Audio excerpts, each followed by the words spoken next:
Ladies and gentlemen, thanks for coming along to the third session of the second edition of the Sports Writers Festival. We've had two fantastic engagements couple of days, and this is sure to be another one here this afternoon. My name's Francis Leach. I'm one of the co-founders and the curator of the Sports Writers Festival, and it's great to have you here today. The whole idea behind the Sports Writers Festival is to have that conversation about sport that very rarely gets held, about the big ideas in sport, about how sport introduces us to the issues of the wider world, and how those of us who love sport and think about sport can have those discussions amongst ourselves, but also put them in context with other things happening in the world. And if we could achieve anything out of today's discussion, it'll be an understanding of how sports media has changed as the world has changed. Our speaker yesterday, Brian Curtis, made a real interesting point by his discussion about how he used to, as a younger sports fan who was dead keen to be a sports writer, go looking for the sports writer's name and their photo in the paper before he read the column when he was growing up in Texas, and the picture used to be about that big. There's a little picture of the journalist, and then you'd have to read the column, and the content carried the day, but also the masthead carried the day. So you would read the New York Times or one of those big newspapers and trust, because of the masthead or the reputation of the newspaper, that that's why you were reading it. Things have changed so dramatically these days. It's about opinion and big personalities that quite often drive the readership in our online and in our news world. So what does that mean for the quality of sports writing and where it's going today? That's part of what Russell Jackson will be doing as he hosts this discussion. Russell is one of the emerging stars, I would say, of the sports writer scene in Australia as the chief sport writer at The Guardian newspaper. He has a remarkable understanding of the culture of Australian sport. He's extremely well read, and he can guide you through any story in a different way that will have you thinking deeply about things you thought you already knew about. And he will today take you through this conversation over here on my right-hand side. Give me a round of applause, Russell. Welcome here today. And our panellists will all each have their own particular views of how this has changed as well.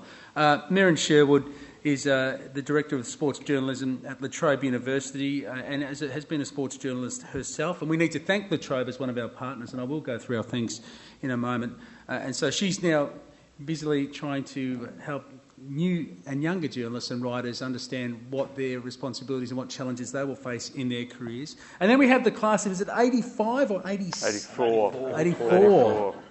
Can't the class of 1984. This is like a school reunion for the age cadets of 84. We weren't all on the age. No. I was on the age. Gideon was on the age. Yeah. Richard was on the Herald, and I was on the Sun. There we go. The class of 84 who can basically take us through that transition, because a cadetship these days, do they still have cadetships at newspapers, Rohan?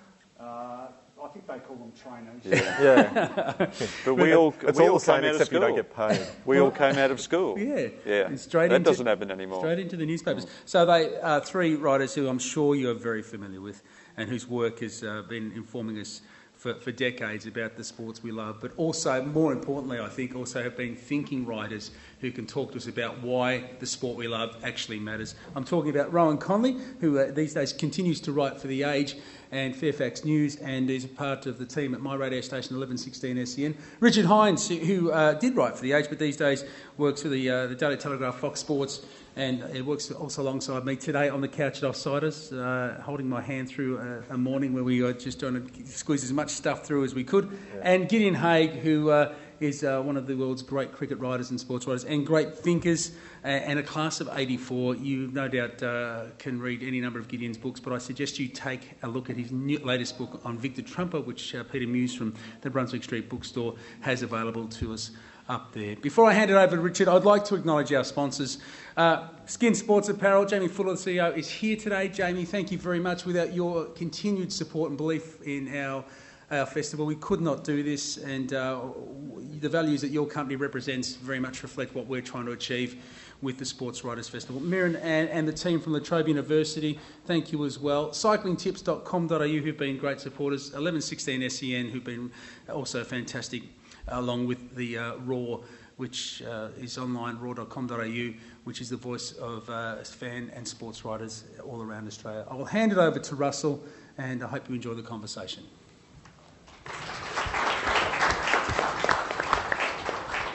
Thanks, Francis. I suppose it makes sense to start right at the beginning. As Francis alluded to, all of you started in 1984 as cadets, and what I've just found out in the last 20 minutes is that not all of our panellists intended on being sports writers at that time. So I guess maybe if we could start with Rohan, who I think did actually intend to become a sports writer, and if you could describe that time and what it was like to be a cadet journalist in 1984.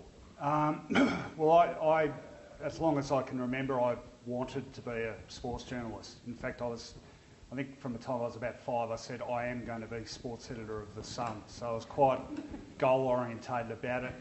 There was a couple of things converged. I suppose my father was a career journalist. He worked in sport on the Argus and then the Sun News Pictorial.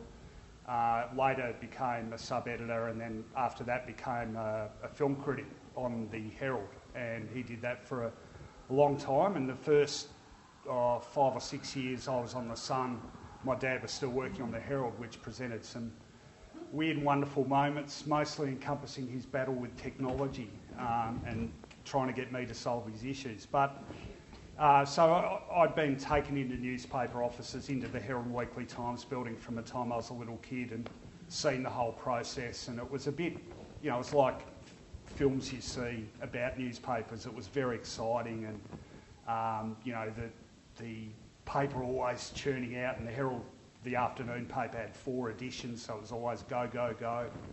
That was very exciting. Around the same time, I from nowhere in particular, developed this obsession about football.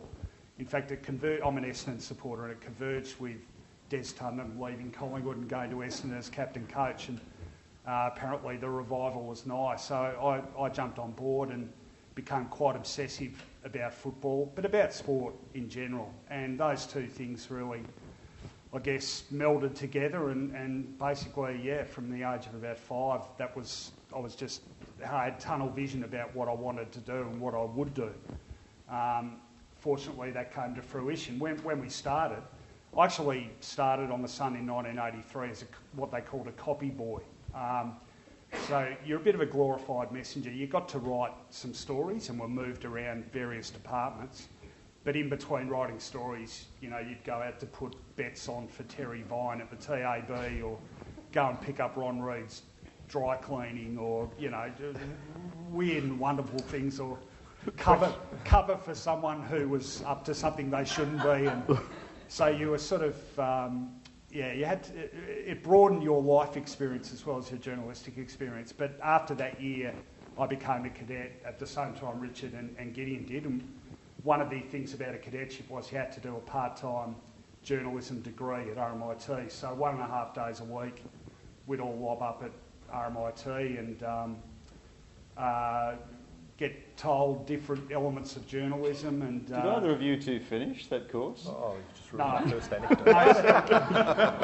This is a thing. Halfway after 2 years of that course, both The Age and the Herald Weekly Times pulled out of the course, and we were given the option of finishing it or not.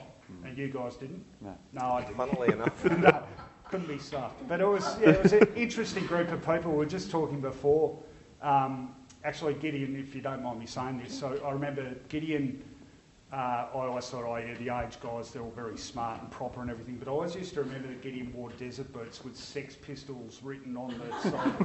So there was something a bit bohemian about him.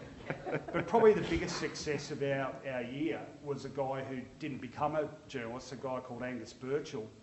And his career in journalism was very short-lived. However, he did end up becoming the drummer in John Farnham's band, and made $1 squillion and left us all for dead. So that's the celebrity in journalism that we're actually here to talk about today.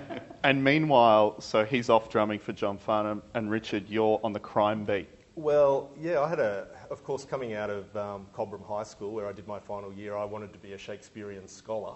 But then I attended my very first English lit lecture with Gideon, who proceeded to slay a guy called Paul Fay, I think his name was, with some bizarre argument about time sequences in Macbeth or something. Gideon won 6-3, 6-2, and I disavowed any notion of being an academic, having seen this Geelong College boy do work his magic. So I was working on the old afternoon paper, and we had similar shifts to do. We had a thing called services where you'd start at 5:30, which basically entailed shipping news, all the menial tasks, which included going over the road to the milk bar and buying 20 DeMaurier menthols for Steve Price, who was my first chief of staff. So those were the major assignments of the day.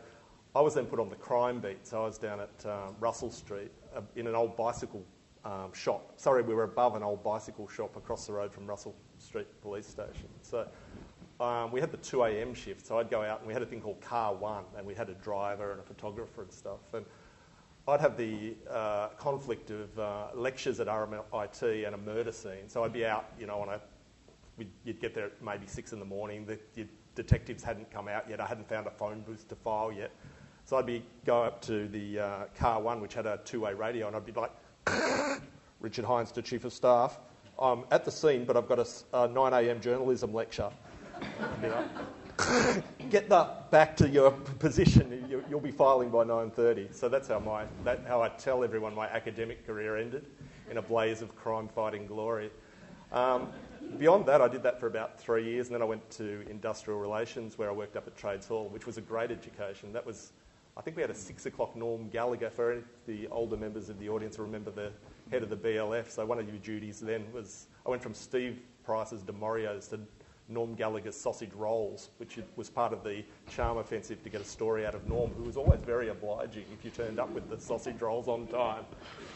And then I had a very brief stint at State Parliament. And in the meantime, some friends... we'd had actually a renaissance at the Old Herald. It was the last dying efforts of the Murdoch days to make it an upmarket paper, with Eric Beecher, the quite renowned editor, took over. And he hired a very good sports editor by the name of Jeff Slattery, who some of you will be very familiar with. He later went on to found AFL Media. And some friends of mine went to work for him, and I was always I was on the path to federal politics, to covering that.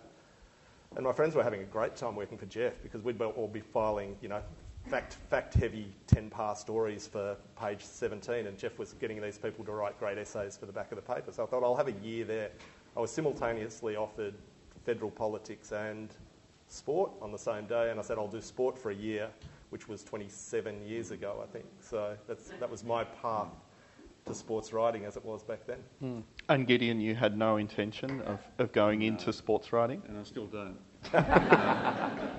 In fact, I'm uniquely here. I'm the only person who hasn't worked in a sports section of a newspaper. I've always just sort of parachuted things over the wall. I left daily newspapers in 1995, having not worked in a sports section, and since then I've sort of come and gone from them as and when they've asked for my services. I was a school leaver cadet. I was rotated to the business section in spite of the fact that I'd failed general mathematics at school. That somehow didn't seem to matter, or someone was playing a cruel joke at my expense. And I really found business fascinating, utterly fascinating, precisely because I knew nothing about it. And my first book was a business book. It was written in 1986. I was 20. And I can remember, this is how far back it was. I wrote it on the Age system, actually, the ATEX system at the Age overnight. So I used to do it at weekends. And when I'd finished it, I printed it out as a scroll. Perhaps some of you remember the old printers. They used to come out continuously rather than individual sheets. I presented it to my publisher as a codex. And I started writing about cricket when I was in England in 1989-90. I was over there working as a stringer for the business sections of the Age and the Sydney Morning Herald. And I just thought, well, there's sort of no one around who writes about cricket in quite the way that I would like to have it written about.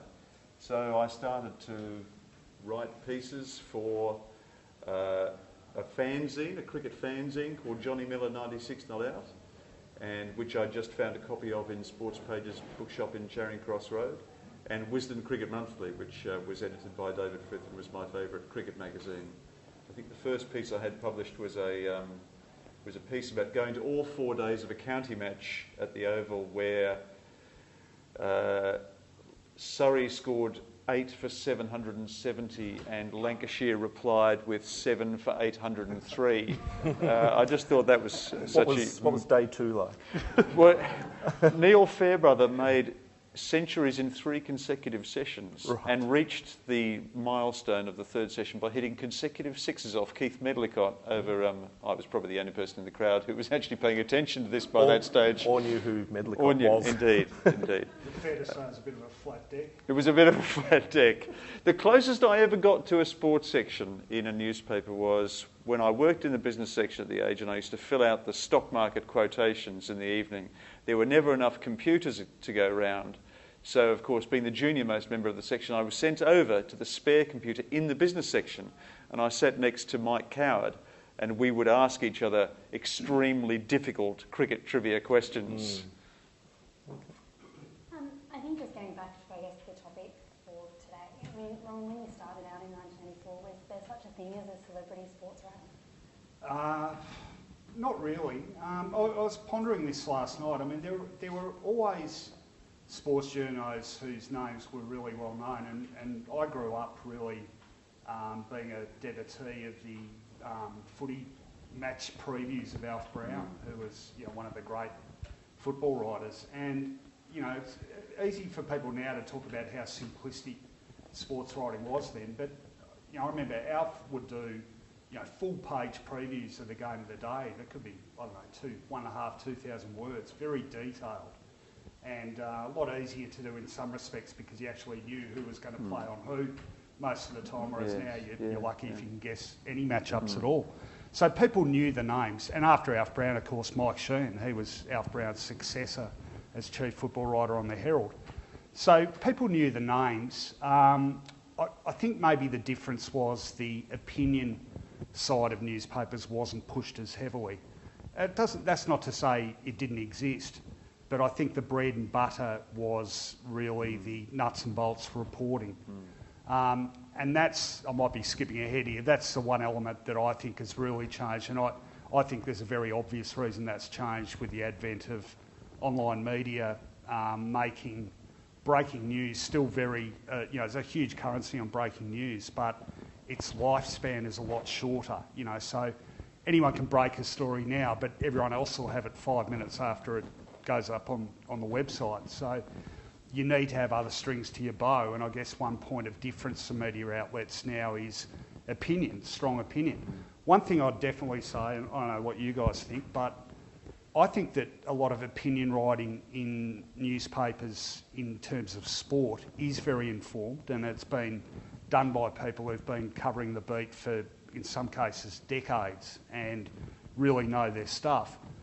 Where I get lost a bit and often quite angry about is the front of a newspaper, where I think any old person with a big mouth and a healthy slice of narcissism can end up writing opinion pieces about politics or whatever without necessarily having that background.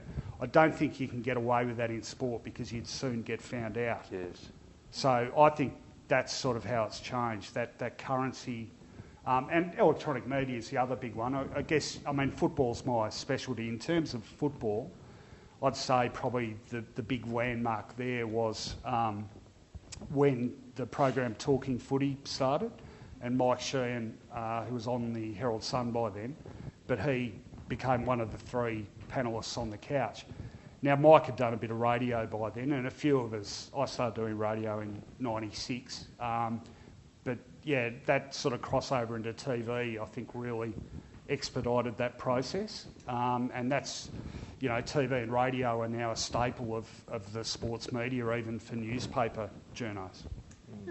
Richard, we had Talking Footy down as, I guess, the kind of example of where this may have changed, where Mike Sheehan suddenly became a TV personality as well. Do you think that was, I guess, a moment where the role of a print newspaper journalist kind of changed? Yeah, possibly. Just to address your original point, the very first sports writer I met in flesh was a guy called Heroic. That wasn't his actual name. He was a racing writer called Tony Kennedy. And he was a curmudgeonly old bastard. But he came from the days when sports writers didn't even use their own name. There was probably Square Leg covering cricket. Heroic was the name of a horse from the 1920s, I think. And you would adopt the persona of of a pseudonym around your sport. So not only were there no pictures in the paper or no profiles or social media, you didn't even have your own name. And these were people, they were really well known. Heroic would have been read avidly by the readers of The Age for his racing knowledge, but no one knew who he really was. So, yeah, Heroic was my first actual flesh and bones thing. And then, I guess, preceding that, as growing up and from what I read, the celebrities who were involved in the media were celebrities themselves. I mean, Richie Benaud, for instance, he brought his celebrity to his sports writing. Or you'd have something like a John Updike writing about, Ted Williams at Fenway Park, or George Mailer writing about Muhammad Ali. There'd be celebrities writing sport, but their celebrityism was established before they wrote about it. The reporters themselves did not establish a celebrity identity beyond a readership. So I always cast it as being, what they had was a notoriety, not a celebrityhood. And I think, personally, that's what I think I've probably achieved in my own field. So I want to personally disavow the thing that since this has been advertised, that my family and friends have been saying to me, what are you doing in a celebrity thing? I have absolutely no claim to celebrityism. But what I think we do have with our name now, and maybe the occasional TV appearance and radio hood, is notoriety and visibility. Yeah. So, and that's what I think we've achieved. I see a line, though, there are celebrity sports writers now, and the line that I think is drawn, and it might have started with something like Mike being a regular TV. The line I think that has been drawn is when there are those reporters who have themselves become the story. And so we saw a very interesting instance of that this year with Caroline Wilson, for instance, who I think has adopted a certain amount of celebrityism. When she's attacked, that became a story in itself about her. I can have any number of little spats. I slagged off Gideon on offsiders this morning, I think, and that's a tit for tat between two journos, which doesn't make a headline. Yeah. But when a celebrity journalist, if you like, I'll give you another example. Just at the grand final recently, I think this had been announced. I was sitting in the box, and there were guys trying to in the press box at the MCG. There's a glass panel on either side, and I think on one side is the radio booths, and on the other side it's just a normal corporate box. And there were people craning to get a shot of Robbo. Personal taste, but anyway. And to me, I mean, laugh all you want, and I did laugh a lot. That is a form of celebrityism. If they've got people sort of hunting you down, paparazzi style, he's achieved that. So there is a line there somewhere, but it's not a threshold I think many of us cross. Just to go back a step from Robbo and Mike, and this is probably one for Rohan to answer, to explain to people Scott Palmer and Palmer's punchlines as being sort of ground zero for purely print media journalists being on TV under the guise of being a print media journalist and saying these are the scoops of the day. Can you explain that phenomenon to perhaps younger members of the audience? That's a really good point, actually, and we shouldn't overlook Scotty, who's still... Scotty's embraced social media, actually. He's active on Twitter, and he's a bit of a legend, Scotty. He was editor at sports. He was a football writer on The Sun. He then became sports editor of the Sunday Press, which was a forerunner to the Sunday papers we know now.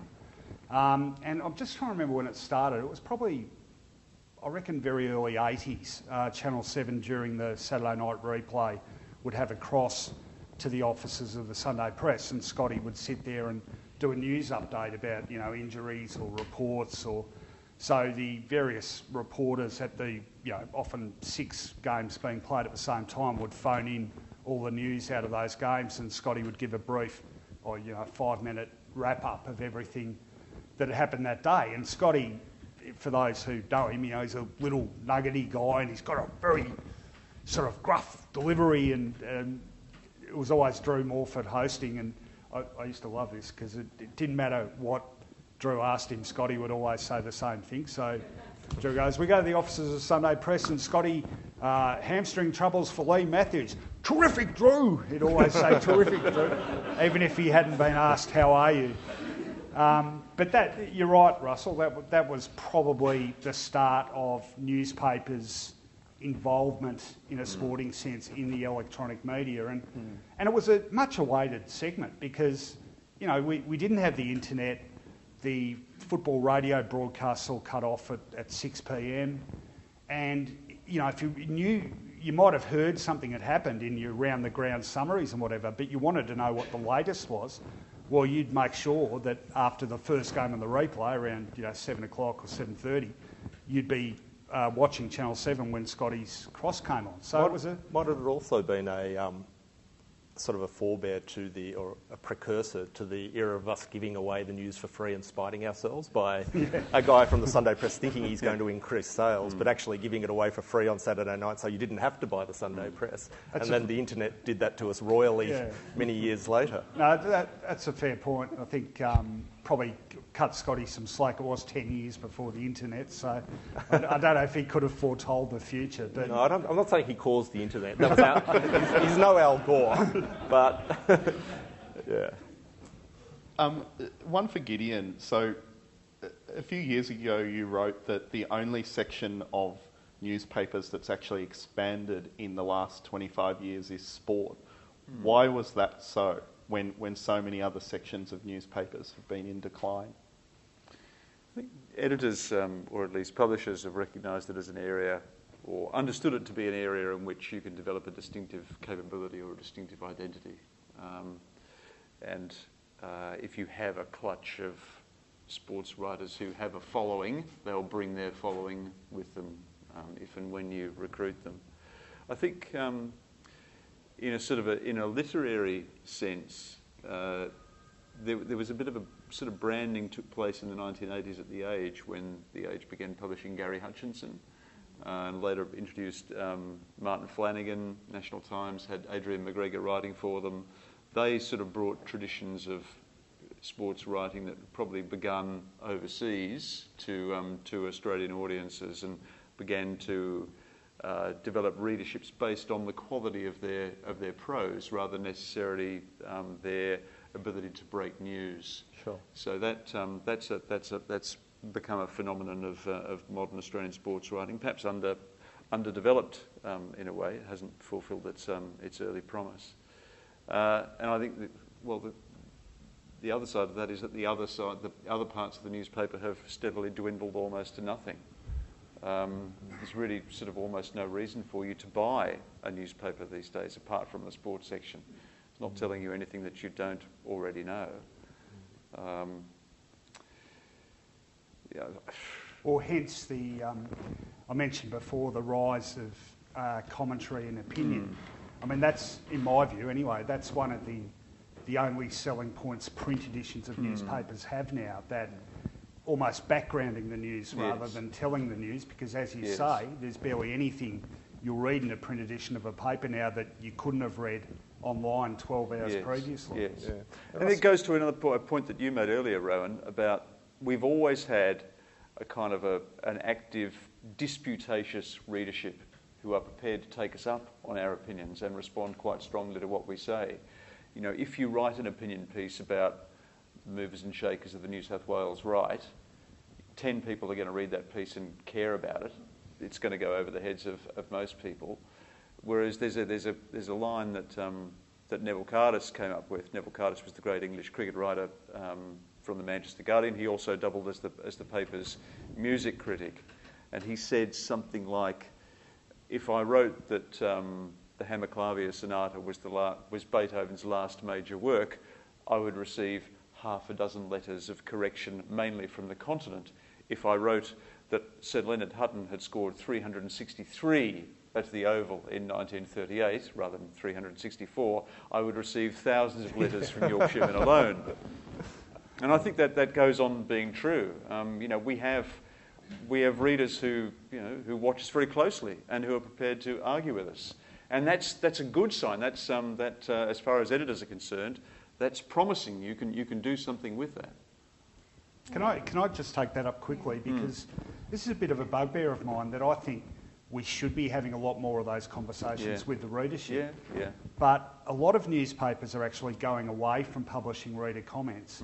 And one thing I notice, even at The Age, my own paper, very few writers respond to comments. They either don't know how and it's time consuming, and we've all got things on our plate, but I actually enjoy that interaction. It's one of the reasons I didn't actually, my partner's here is going to kill me for saying this, I didn't want to get involved in Twitter, but 45,000 tweets later.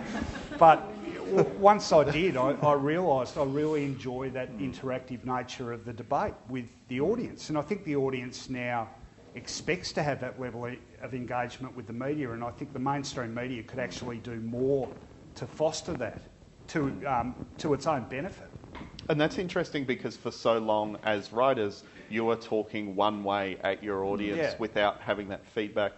And now it's the complete opposite, where everything you write, almost, no matter how benign, will provoke a strong reaction from a certain amount of people. Yeah, I see the more important point for the, what we're going to call it, the celebrity writer or the noted writer or the whatever writer, to remain a journalist. I think that's the most important factor to distinguish ourselves from bloggers, from pundits, from the people we might engage with. And I agree with you. I think it's great to engage with people, but we have to keep our journalistic skills sharp. We have to have a big contact book. We need to be still talking to people.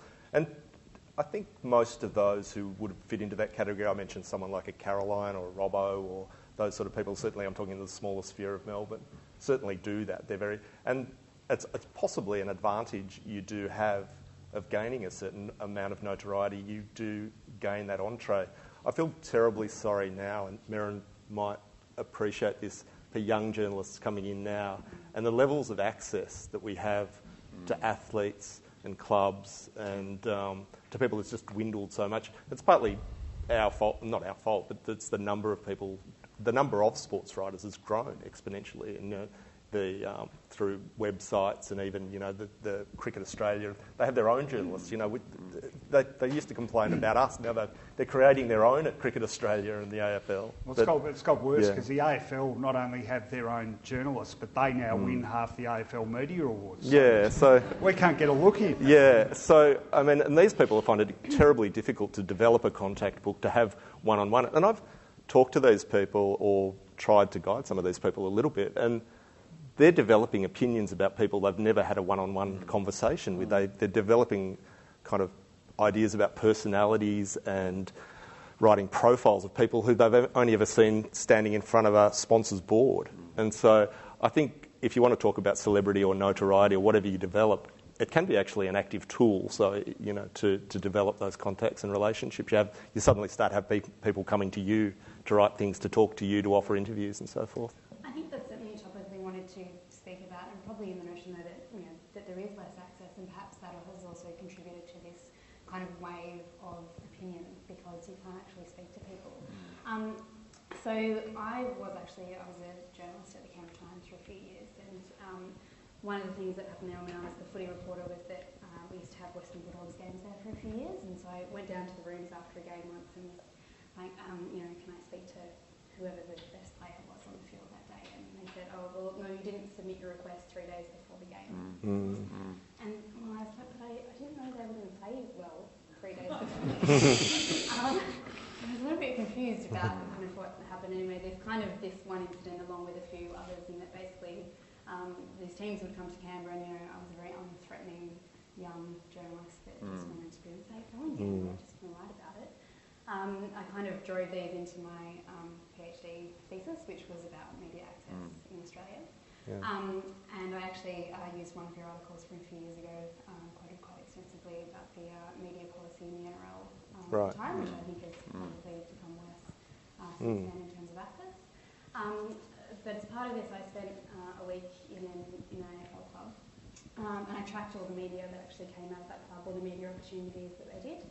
And there was, I think, was it 75? I've forgotten the actual 74, number. I've got it written down here. So, there was 74 pieces of media that came out this week, which was online, print newspapers, and also TV news. Unfortunately, my media monitoring budget didn't stretch to radio as well. But over 90% of those pieces had sources that were organised by the club. The only ones that didn't were a couple of opinion pieces.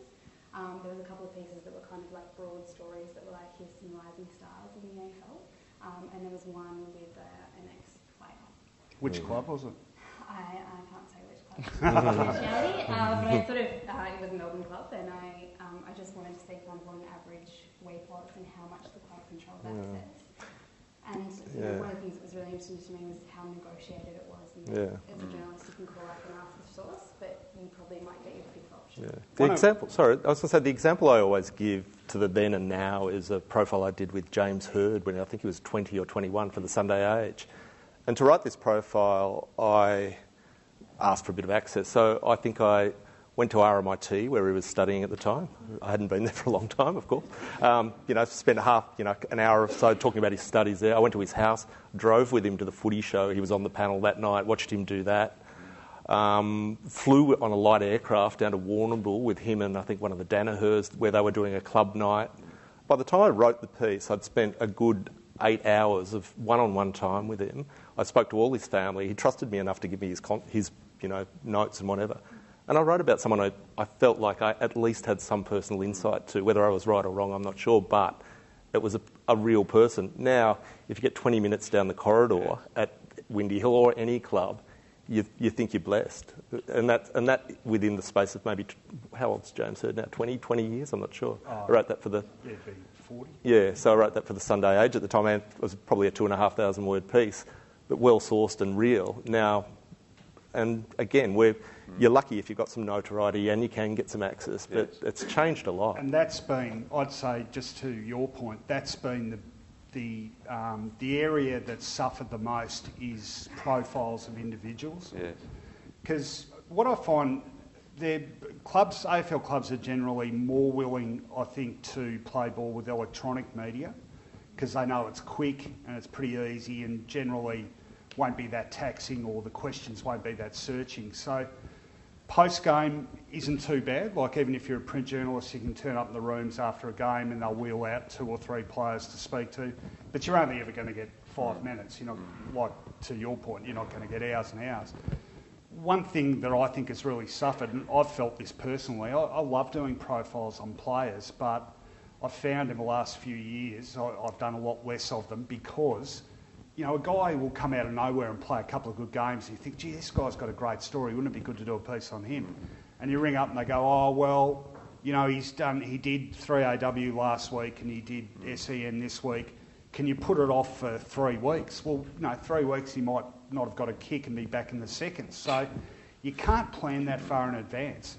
And the other thing too is, and this is a big part of it, the clubs have all got their own media departments. I was talking to someone, I can't remember which club it was, but there was one Melbourne club that has, something like 14, 15 people in its own media department. And they... Is that one of the biggest? Which one? Collingwood. Yeah, and Hawthorn. Yeah. And they not only write their own stories, they do produce their own TV and podcasts and whatever. And when we sometimes get to the stage of writing news stories or pieces off quotes that are on their website and whatever, and that's when I think we really hit trouble when the mainstream media is looking to an AFL, an inside job for its own information. But just being able to spend time with people, get to know them, write a decent, nuanced piece that maybe you'd spend a few days on because there's not the time to spend writing stuff anymore. All those things I think have fallen away, and that's a real tragedy. Seriously, I've just done a series of interviews with cricketers precisely for this reason, because I thought, well, I just feel out of touch with the way in which cricketers are thinking these days, and so much about the way in which they lead their careers has changed in the last 10 years.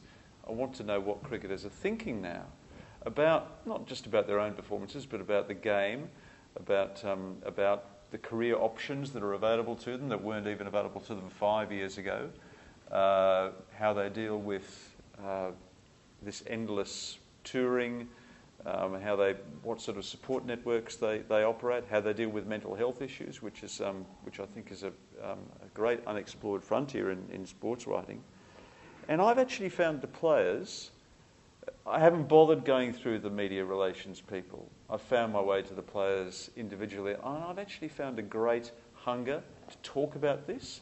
The interviews I've done have been fantastic. Yeah. And the players have given me a lot of time and a lot of access and a lot of thought about and because they found it refreshing to talk about something other than the platitudes that they're meant to sort of produce in industrial quantities. They'll start running next week in the Oz, and they're all players at different stages of their career. You know, I'm starting with Shane Watson because he's now a freelance player. You know, how does he think about his career looking back? What does he see that players around him are aspiring to? And I did an interview a few weeks ago with a guy who'd spent basically 5 years injured. It just was absolutely harrowing listening to this guy talk about the psychological ups and downs of almost getting to the point where he was playing and then breaking down again. It was incredibly moving. But it's not the sort of thing that I guess our outlets really want from us as well. Well, I kind of think they do. I was going to say the cost, the benefit that these organisations see for themselves in protecting those players is obviously they see them as commercial commodities that they can bleed out on their own websites, that they can, limit access to.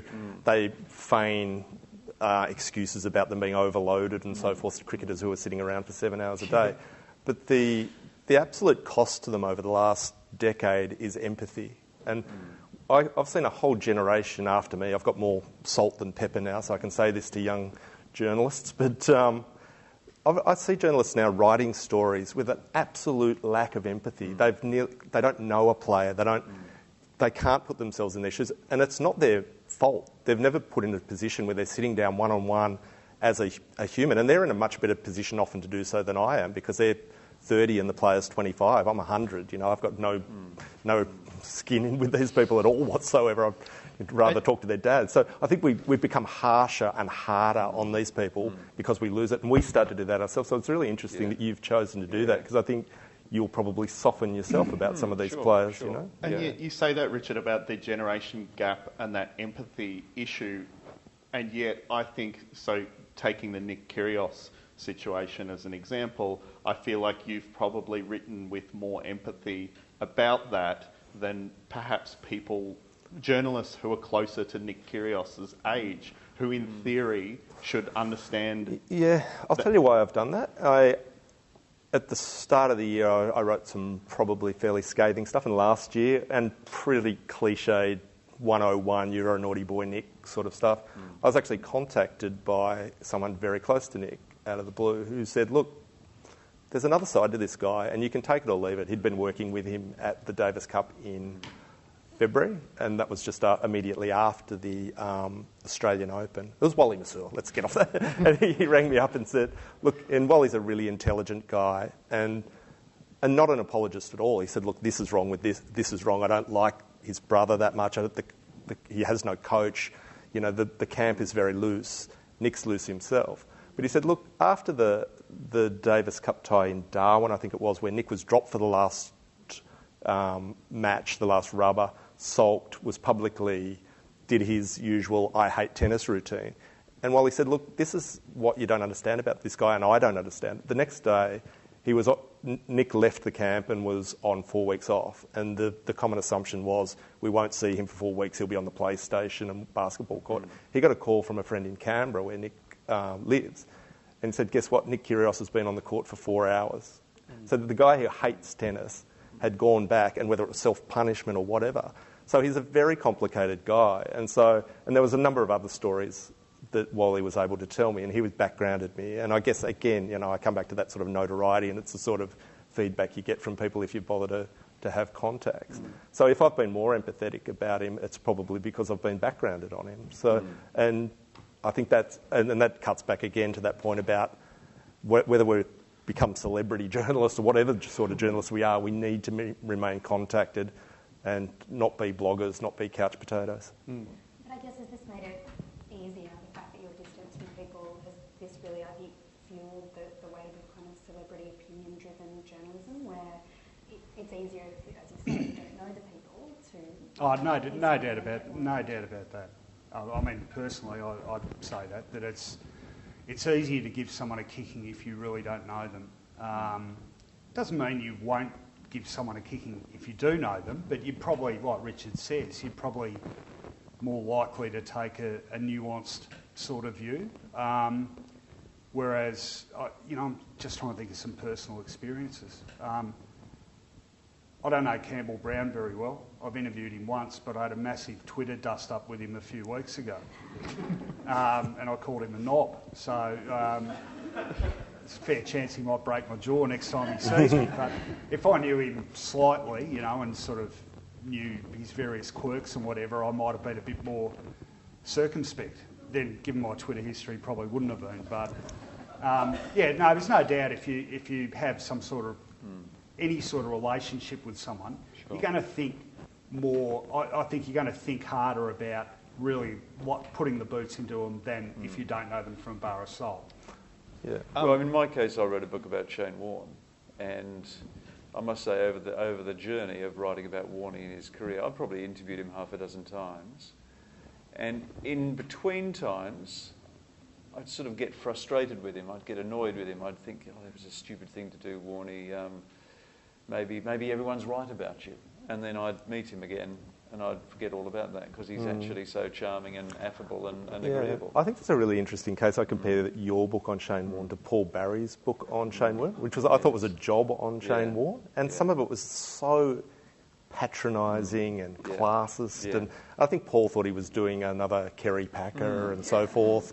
But I thought it was a horrible piece of work in large parts. There was some good journalism, as you'd expect from Paul. I think Warney's a bit more sophisticated than Kerry Packer, isn't he? Possibly. Well, especially now Kerry's dead. I dare say. Merryn, I just wanted to return to something with your study. So in that week, you're embedded with an AFL club media department for a week, from which 74 pieces of external media eventuate, only 5 of which contain original information. There's 2 issues with this. It's a little bit about access, but the more worrying thing when you step back and assess that is a football club driving the agenda, and the way they are framed in the media is driven by the content they're putting out to the media. Yeah, and I think Ron talked about it before when you call the club. And this is what I sort of observed when you listen to phone calls, in the week, is that you call up and they say, oh, well, he's already done something today, so could it be someone else? And, a lot of the times you get into your 5th choice, and clearly that's the club setting the news agenda. I think we're now at, this interesting kind of time where we all kind of lamented this lack of access. Are we now at a time where we need to maybe consider a post-access sports journalism? Richard, maybe?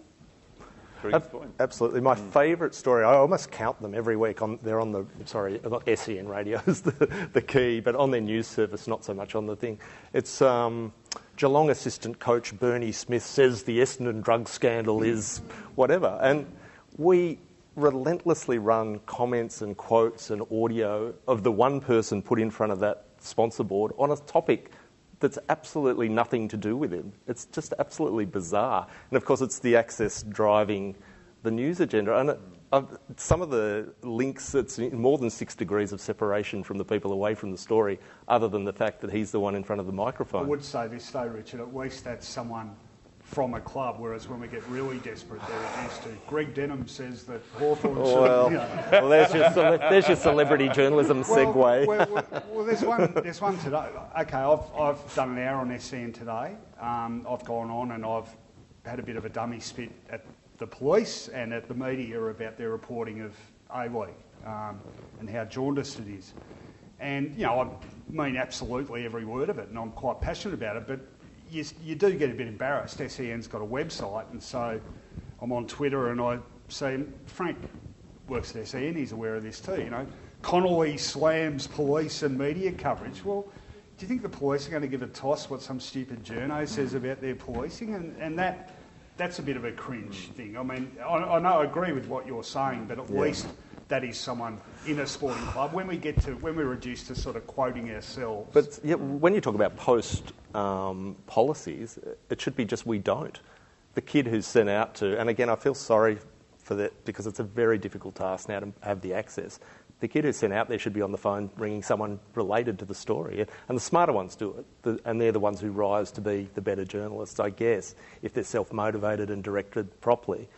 But I feel for those poor kids who are sent out to talk to someone completely unrelated to the story about something that's none of their business. Or editors have got to have the intestinal fortitude to sometimes go, there's nothing here, there's nothing worthwhile out of this, we're not going to bother about it. Or our editors have got to look at, Melbourne sends out an email saying, junior development coach Joe Bloggs will be up at 12:45. Well, sorry, there's nothing of interest. Well, this is about the genesis of the story, and I'm doing more than I thought of old codger anecdotes today, but you and I both started on my first assignment as a sports writer was to cover Melbourne during the 1988, I think, finals. Might have been 87 or 88 finals. And so the process back then was you would go down to Melbourne training at the Junction Oval. Standing on the boundary would be Peter Bruckner, the club doctor, who went on to be the Australian cricket team doctor, John Softsell, who was the team manager, and maybe a couple of other club luminaries. You would chat to them for maybe an hour of training standing on the boundary line and find out what's going on in the club. Swooper Northey would come off, he'd see you and come over. You'd talk to him for a while. Then you'd walk into the club rooms, talk to pretty much, Jimmy Steins, Gary Lyon, love it, the better players, and then find out even more what the real story was. Then you'd go back and write it. Yeah. I mean, you'd find out what the story was. You weren't told what the story was. So it's a very different... The process has been flipped, basically, on us if we're not good enough to circumvent that process. That's a really good point. And you don't get that sort of access now, like, for instance, finals. You're talking about finals training. It'd be cordoned off and we'd be behind the fence. You wouldn't get to go into the play rooms afterwards. Now, Hawthorn, in the 80s, Hawthorn were legendary for having... they were at Glenferrie, of course, and they'd have the trainers' barbecue. And every Thursday night, big fat Bobby Yeoman would go in with his plastic apron with fake breasts and fire up the barbecue, and everyone was welcome in the rooms for a snag. Sausage. And the players would be mingling around. You could talk to whoever you wanted to. And it was a better dynamic for the clubs as well, I think, because it gave them, through the eyes of the media, more of a soul, I think, not to mention supporters. And I know that supporters feel increasingly distanced from the clubs they follow, which is a problem as well. I know your journalism's different in terms of your observational journalism of cricket is because of your own opinions and so forth. But were you part of the drink at the bar with the players afterwards test culture? No, never. You were never part of that. No. It's interesting. I was just wondering that because that was probably the equivalent of the go into the rooms after training of the day, to meet that people, probably changed, form relationships. By 91, that West Indies tour. Oh, the Roland Fishman book and everything. Yeah. So you were probably on the cusp of that no longer really being a thing. Yes. I mean, the first sort of experience that I had of dealing with cricketers on a one-to-one basis was when I wrote The Cricket War in 92, 93, and I was interviewing players in retrospect about cricket in the late 1970s, which was kind of fascinating. I learned quite a lot about how to talk to players under those circumstances. Then I went back and I did a book in the mid-90s called The Summer Game, which is a history of Australian cricket in the 50s and 60s, and I interviewed an earlier generation of players. And what was interesting about them was that they loathed talking about themselves. They're incredibly reticent, very humble, very modest, happy to talk about others, but not themselves. It just wasn't the way in which things were done. So I've over the years, I've seen 3 or 4 different generations of players with their own different assumptions about the stories that they tell, which has given So me that's a interesting in the 50s and 60s, and if the writers weren't the celebrities and the stars weren't the celebrities. Yes, who were the celebrities? The game We've got was to have the celebrity. celebrities. The game was the celebrity. Well, that's the reason I asked you was that, the because star. we're talking about the celebrityhood of supposed parts of the media. Yes. But the celebrityhood of the players themselves has created an absolute change of the dynamic. And for me, dealing with someone like a Michael Clarke, for instance, who created his own industry around him with managers and so forth, that changed the dynamic considerably. But you're right, Gideon. Too often now, the actual point of it all, the actual game gets left behind. Yeah. And this is a constant hobby horse of mine in terms of football coverage. It's about the bloody game. It's even the people, the stars that make up the game. Yes, they're stars and they're great players and whatever, but were they not there, the clubs and the game would still go on. And this was really, it was driven home to me most poignantly back in 2012 when we had what I consider to be the greatest grand final I've seen, the Sydney Hawthorn game. Nick Malcheski, last 40 seconds goal, incredible game. And I always look forward to the post-grand final, a bit of a catalogue of stories, all the ins and outs of the game, think little bits of info that you didn't know on the day that subsequently come to light, and I really looked forward to that. And it was all nipped in the bud because it was the first year of free agency, and Brendan Goddard decided to leave St Kilda and go to Western, and literally within 24 hours of that grand final, it was like a distant memory, and it was Goddard leaves Saints for Dons, and we didn't get that retrospective, and I felt cheated. I disagree with you on this to some degree, and I know that's something you've been passionate about and you love writing about the game. I think on two levels, things have had to change. People have seen the game, and I grew up in an era where we saw I was living in the country, 30 minutes of highlights on the winners or something. Everyone has access to every moment of every game. The other part is we gave up access even to press conferences. I remember when it happened, actually, and I was one of the ones opposing it. There was this kind of little faction of people, and I think Mike Sheehan was then working on at 7, I think, and there was a kind of a war between the print guys and some of the guys who had TV and radio things about whether we should give it up. And I said, if we give this up, we've got nothing after the match, and now they're being shown live. We've got no extras. So that's another level of where you have to find something different. And I certainly think, of course, you can write brilliantly about the game and add, and I think those stories still appear. But we need to add and we need to find other things to make ourselves relevant. Otherwise, we've got nothing. And the other aspect of that is that it has grown as a business, and like it or hate it, you can't pretend it's not. We can't pretend it's 1986 and there's 6 games on Saturday afternoon at suburban grounds, and that there's no draft and salary cap and machinations going behind the scenes that have a profound effect on the game itself. So, sadly, as it would seem, I think it's a necessary part of the game. I don't disagree with that. I think perhaps where I differ is in the weight given to various streams of it. I've long thought that we overestimate the football public's interest in football politics. And that's not talking about things like trades and whatever, because they go specifically to players and teams, but, commission wranglings and, someone challenging someone for a spot, in the AFL's junior development team or whatever. I think a lot of that stuff gets written for our peers. It's you've got an in there or an in there.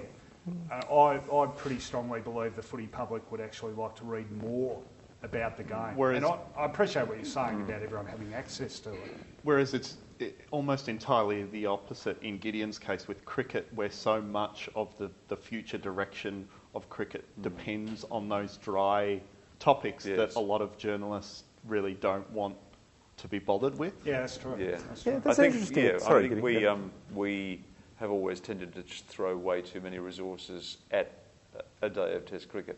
There's just too much. Because Test cricket, great game that it is, still produces a very high proportion of 6 for 300. Move along, nothing much to see here. So where should they be directed? Well, I think they, about sort of 10 years ago, I thought, cricket's going to undergo a period of quite convulsive change. The people who are making the decisions about it, we don't know anything about. I should make an effort to orient myself in this discussion, so I'm equipped to report it in an intelligent manner. A lot of these decisions are taking place in India or in Dubai at the ICC. I should get to know who's up who for the rent. And so I did, and I'm surprised that more journalists haven't tried to do the same, because it is a very rich seam of stories, and the issues are very big, and people do have an awareness that these things are going on, but they just sort of hear them as sort of dull thuds in a closed room. And there's a lack of people who are interested enough to interpret things for them. And I think we go for the now. I was talking about this example recently with the rise of GWS. On the same day that GWS and Gold Coast were announced as being teams, this is 2 new teams in the competition, the sanctions on Ben Cousins came down. What do you think led front and back the next day? It was Ben Cousins' celebrity story, drugs, whatever. What's the more profound story for the competition? It was kind of seemed a bit dry at the time, but I know what the biggest story is now. Well, of course, the launching of the Indian Premier League took place basically around about the same time as the Harbhajan Andrew Simons story, and we threw the book at Harbhajan and Simons, Monkeygate, completely oblivious to this massive change that has completely reshaped cricket since, which was the sale of the franchises in the IPL and the sale of the television rights. Which again gets back to the point about, I think, informed newspaper commentary can fill that void, you know, and the challenge for us, I guess, is to be quicker to grasp the longer-term importance of those things and say, okay, well, Harbhajan v Simons is thrilling for 5 minutes, but this one could impact on us for 20 years. So to interpret that and analyse that and give informed and articulate comment on it, I think is a skill, a part of a skill set in sporting sections of newspapers that should never be underestimated. Yeah, I mean, I started as a business journalist, and people used to say, well, what an unusual collection of interests you have. Sport and business, how completely different they are. Is it difficult to push those deep stories that really matter, though, in a newsroom that is driven a lot by clicks? Absolutely, yeah. No, I've got to speak a couple of hours. Look, I appreciate the importance of driving our readers to our website with, you know, eye-grabbing sort of stories. Do they, though, create a readership that's going to stay with you and keep coming back to your product? And I've got big doubts about that. And part of me sort of thinks that perhaps whilst we're getting that short-term audience, we're driving away a longer-term audience that wants the quality. It's hard. I mentioned before profiles and feature pieces on individuals and themes and whatever, which I think all of us love doing. I'm told that online they don't rate particularly well. It's news and it's commentary that consistently gets a bigger share of clicks. We're now being told, and this is no criticism of people at the Age, but we're now being given training in basically changing the way we write, and things that we might have been told were a real no-no 30 years ago at RMIT, we're being actively encouraged to do. You know, personalise your stories and, you know, go sick on the use of the first person and go sick there. There's a modern writing technique. And it's sad because I often feel, and I like to think I sort of stand my ground and go, no, I'm going to write about what I think's important. But there is a bit of you that goes, I really want to write this, but I know it's not going to get much love. I know I'll have to ring online and really hassle them to give it a decent run. And then if it doesn't rate its arse off after 10 minutes, it'll get junked for a story about Miley Cyrus having a new ear piercing or something, you know. And I find that sad, and I don't know how we're going to overcome that. But I think newspapers, interested in what you guys think again, I think newspapers are a little short-sighted with this because I think the immediacy and the drive for instant gratification and clicks might be at our own cost with our more loyal and intelligent and far-reaching reader base. And I'd hate to think that the people that we were bringing on board were very transient and really not wedded to our product, and the people who had been our support base are getting really pissed off and going somewhere else. Yeah, if you want to get back to our original premise about celebrity journalism, I think one of the great dangers of those who may have, you know, legitimately or arisen on the back of their talent is that it's created also a generation of young journalists who who want to take a shortcut to the same ends. They want to be on TV, they want to be on the radio, they want their stories to feature heavily, and they see the means of doing that is to produce probably the type of stories that Rohan's alluded to.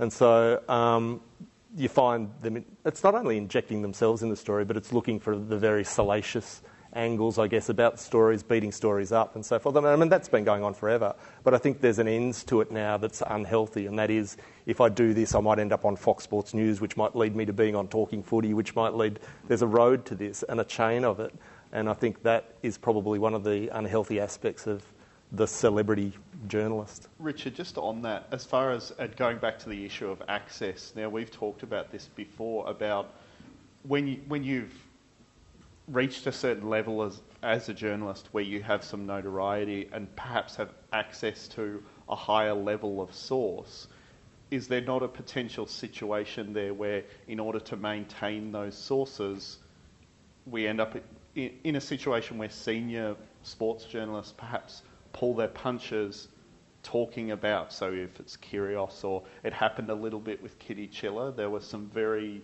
complimentary profile pieces written about Kitty Chiller, which I made the assumption was in return for access. Yeah, Not by you, Richard. You were building a living suitcase. we've got some history. No, I was on your side. Yeah. But just this idea of the need to maintain when sources are scarce. Absolutely, it's an age-old problem. And I mean, the one thing, again, which differentiates the journalist from the blogger is that at some point, you're going to have to stand toe-to-toe with these people, literally. You know, you're going to have to look these people in the eye and justify what you've written. And I think that's a good thing. It's probably more than anything else what holds you to account. You're going to eyeball the person you've written it about. Now, of course, the other side of that is, you pull your punches for sources. I've been in plenty of situations where I've known something, spoken to someone, and they've given me a different version. I've not watered down what I've said, but I've reached agreement that I will do something other than that on the understanding that when what I've come up with happens, I'll get it first, for instance. Right. Things like that. I'll arrange something on to get the information first. But it's how far you go down that road. And I guess it's one of the reasons I've never been a great newsbreaker, because I don't see myself as doing that. What I see myself as doing is informing my columns by having access to that. So if I write a rugby league story, I know I can ring Todd Greenberg, the head of the NRL. I might not be able to quote Todd Greenberg, but I can say, Todd, sure, if I write this, is it right or wrong? His voice has never entered into it, but it's informing and backgrounding. Sure. That's a really good point, because I don't want to speak on your behalf, Gideon, but I don't think I've ever been known as a newsbreaker, and Gideon's someone who writes. So all three of us, we've been doing it a long while now, and we've survived without necessarily being the first with the scoop or whatever. Yeah. And I think the underlying reason there is a love of what we're writing about. And when people say to me, you know, what do I do to become a sports writer or whatever, I always say, well, you've got to read and watch as much as you can, and you've got to love it. You know, and it's the passion for the sports you write about that. It's certainly, in my case, it certainly keeps me going. It's not, in a lot of ways, I feel not necessarily like I'm a journalist covering football. Sometimes I feel more like I'm someone who's involved in football whose field is journalism. It's a sometimes subtle difference, but I'm motivated by my love of the game far more than, and writing about the game far more than, you know, getting a back page lead or something like that. And that's probably, you know, if editors were listening to me saying this, they'd be going, what are you talking about? But it's helped me survive, and I think you guys, I know you two well enough to know that you very much love the sports that you write about. Well, I did everything the wrong way round in my what I laughingly refer to as my career. In that I started off by writing books. You're meant to do the books at the end when you've accumulated the experience. But my audition for writing about cricket was to write The Cricket War, and then a succession of books subsequently. So I've never been particularly driven by a set of news values. And like I said, I've never worked in a sports section per se. I'm not really interested in what sports sections think. I was actually in a curious position for a few years where I had a friend in the Australian cricket team, Ed Cowan.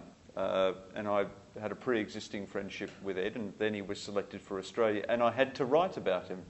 And, you know, we continued to have a relationship where we told each other stuff, and there were stories that came up where he'd be able to tell me what was actually happening, but of course I was completely incapable of writing them.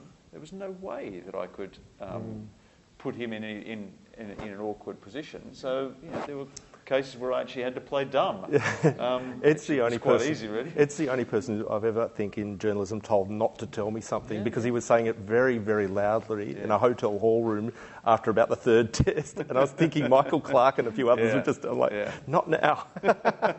You told that great story about eavesdropping on Warney at the Oval in 2013, was it? I'm trying to remember. My memories.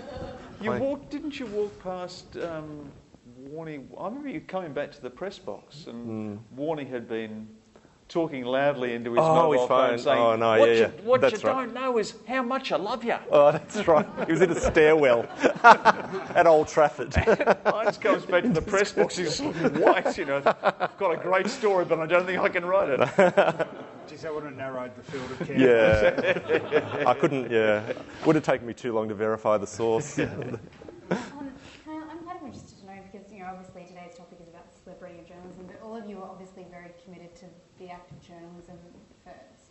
So the radio work, the TV work. How do you position that? I guess so that I guess you don't get kind of caught up in what it is.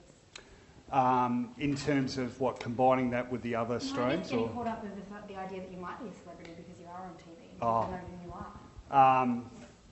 are. I just try and treat it with the contempt that these guys do. We're not, we're not. I don't know. Look, occasionally people... Does it get in the way of work a little bit, is what I want to know, as far as the time commitment? So. No. I like it. I do. I mean, I'm just trying to think of a pertinent example. We are live on SEN at the moment, by the way, because Rohan's never not on SEN, so watch what you say. I do.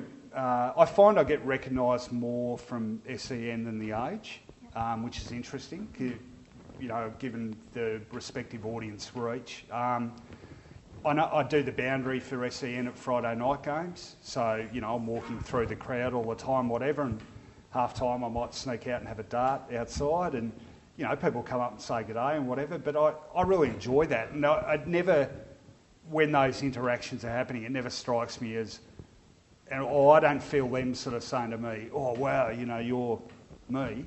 It's more like, oh, well, what do you reckon about such and such? And the fan in me sort of engages back. And the thought that someone would be sort of fawning over me makes me feel pretty uncomfortable.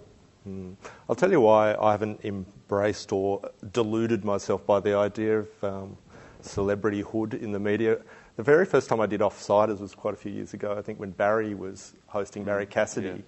And so, of course, we had a very structured rundown and I was kind of nervous as hell. First show, I'd always watched the show, enjoyed it and was honoured to be on it.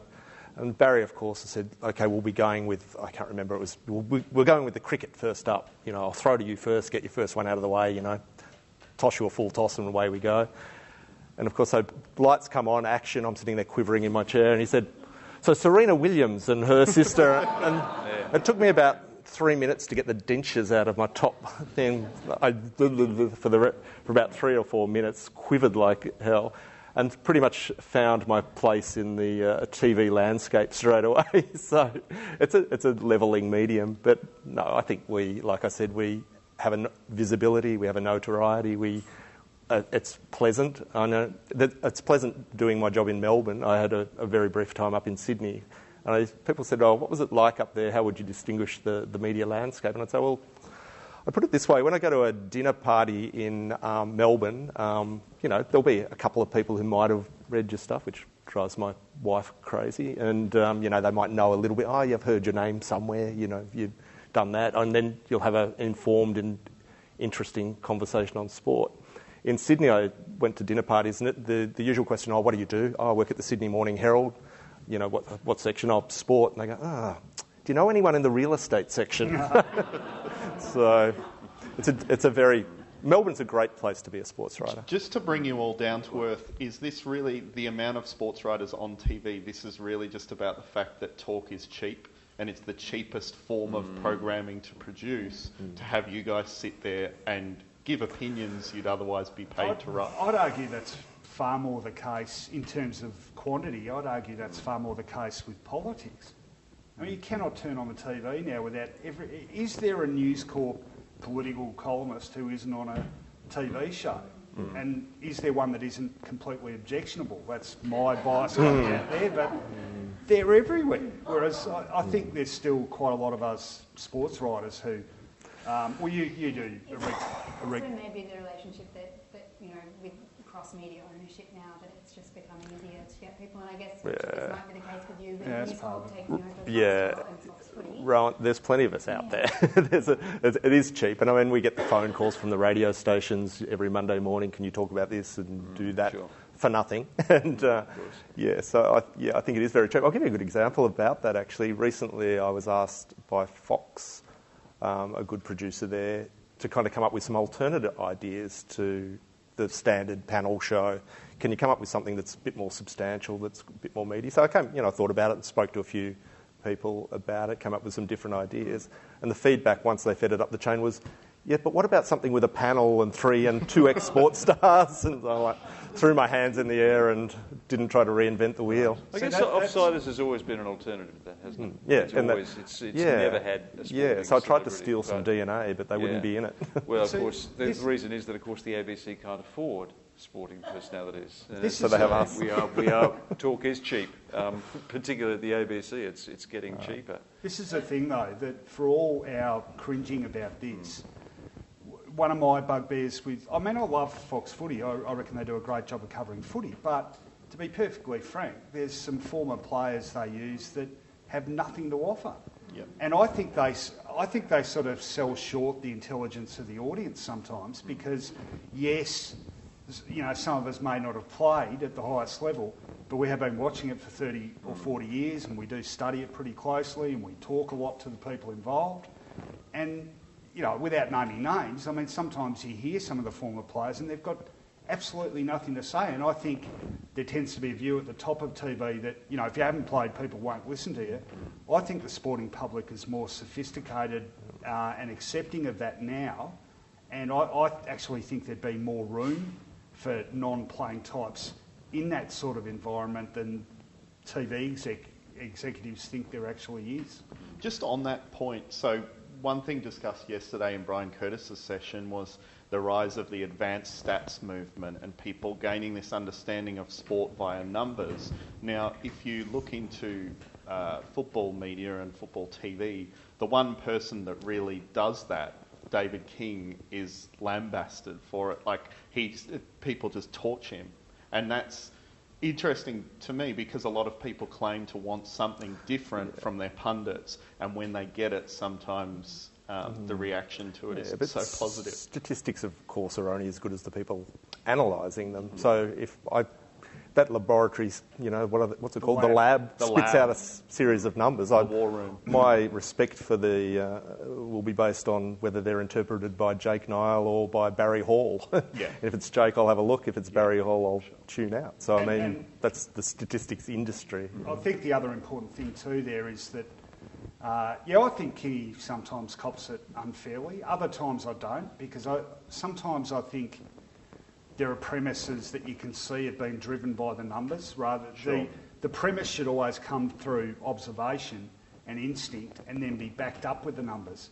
And if you talk to AFL coaches, I've had this discussion with most of them, they will say this. They say, they hate it when people just throw numbers at them. They want context. Someone like Mick Malthouse, for example, he swears by it that your own observation is a more important tool than the numbers. And the numbers in isolation can be made to read several things, often that aren't applicable to a situation. So Kingy, I think, more often than not, he gets it right. Sometimes I think he needs a bit more context to go with it. How are you a stats man, Gideon? Hours on Cricinfo churning through 1952 county averages? Well, I probably was a stats man. I'm less of a stats man now that the game is more stats driven. I tend to look where people aren't looking. I tended to think that cricket used to be under-analysed in that respect, and now I suspect it's probably over-analysed. So I've moved on to other areas where I think people aren't looking, and I think it's possible to develop a distinctive capability. Like I said, areas like governance and the economics of the game, and probably something like mental health issues, I think, is going to become a big issue in sport, and we just got our heads in the sand about them. Well, if you've got a cricket community circling the wagons and denying a coronial inquest should exist, then you've got a problem, haven't you? So. One thing we discussed yesterday as well was this idea that as far as Bill Simmons and his rise to prominence in the US as someone famous for being a sports writer, and there was a question put out there, why has that not happened in Australia, that there's been an original voice like that emerge who has pushed the format and pushed the genre of sports writing in a new direction, why that hasn't happened within the structure of mainstream Australian media? I reckon it's already happened. I mean, Gideon mentioned Martin Flanagan and Gary Hutchison. Gary Hutchison particularly, those columns that he was doing from the outer, I think they were called, 1981, they were absolutely revolutionary. Flanners, I remember when Flanners started, I mean, he was doing match reports and I guess his style sort of evolved more. But I think that's that sort of dramatic change we had sort of 35 years ago. I'm not sure. I know where you're coming from. I guess I mean more in the context of the internet era and there being these multimedia platforms that you can play around with more. That there hasn't perhaps been that level of innovation. Well, there's the wasted afternoons, Russell. Yeah. Well, the one that I thought blog, of, everyone, and your blog, the one that I and thought that's actually that's where I came across Russell for the first time. It's a blog. Which I liked. I can't remember how I got linked to it, but I saw it for the first time. I thought, well, this bloke's interesting. Well, one thing just on that. So Jared Kimber is someone who I would consider a quite innovative Australian sports writer, and I find it interesting that he really had to go overseas to gain the momentum in his career that he's got. Yes. So can I be the counterpoint on this? I find quoted holus bolus. I'm not talking about, there are obviously stars and great writers, but I found a lot of the Simmons stuff bloated and self-indulgent, and I don't know, to me there were rare gems among a genre, but then I don't like rap music either, so it may well be generational. But so people quote sort of schools in that way, but it's a bunch of different individual writers who may or may not have written well. The sort of pop culture element to it I could leave or take sometimes, So I mean, I'm not an aficionado of that by any means, but I was never engaged by it. I would have thought someone like Martin was more influenced by the English writers and so forth, and in his reading of English literature back from whenever to Dickens. I think some of the more interesting writing on football, particularly now, is stuff that you're not going to see in the mainstream media because it's too sort of outside the square. And I can't cite anything specifically, but I read a piece the other day that was linking football to music and talked about the actually mentioned my brother who was a muso. It linked the rock scene in Melbourne to football and the love that a lot of people had for the other, and that sort of stuff I don't think you're really going to see in mainstream media. And is that right? Not necessarily, but that for the mainstream media to get behind stuff like that would be another big jump that I don't think they're brave enough to take right at the moment. Probably. I guess, so that was a piece from the Footy Almanac, I think. It was by Ron Wells. Yeah, and so I used to write for Footy Almanac back in the day as well. But I guess there is kind of this rise of, particularly this year, I think, independent media voices that have made a bit of a difference. And so one of those is the Our Sanctum podcast. Yeah. That obviously were the women that brought the Eddie Maguire comments back from Ryan Wilson to, I guess, a wider audience. Do you think that that's a valuable thing, that we now have some voices outside the industry that are adding something? Oh, yeah, absolutely. Particularly with women's football's getting a huge boost, and it will continue to get bigger and bigger, and I think even people that are quite sceptical about it will come on board, having seen a bit of women's football and junior football. My daughter played for a number of years. I think that doesn't necessarily have to be addressed by a female group. But I think you're right. I think, and you guys touched on it before, I think sometimes people that are untainted by the politics and the friendships and the relationships can just come at it from a different perspective, and I think that is another insight that we can really use.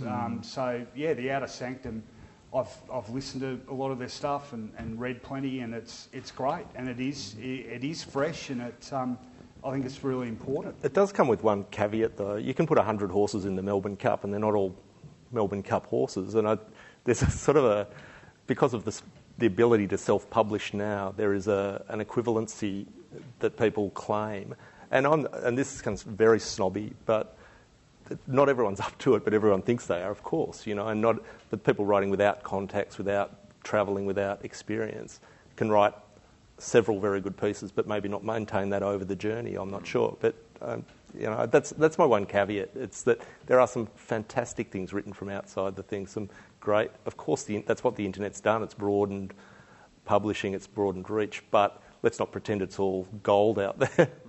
I do wonder in future whether people will spend 25, 30 years writing about sport in the way that we have. Is the industry at such a stage where it's just churning people out and burning them up, and people quickly lose interest and move on?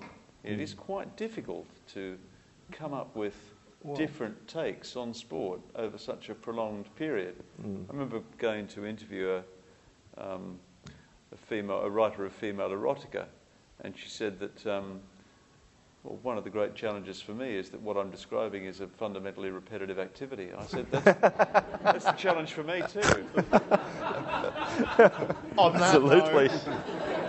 We're going to take some questions from the audience, so if anyone has a question for any of the panellists.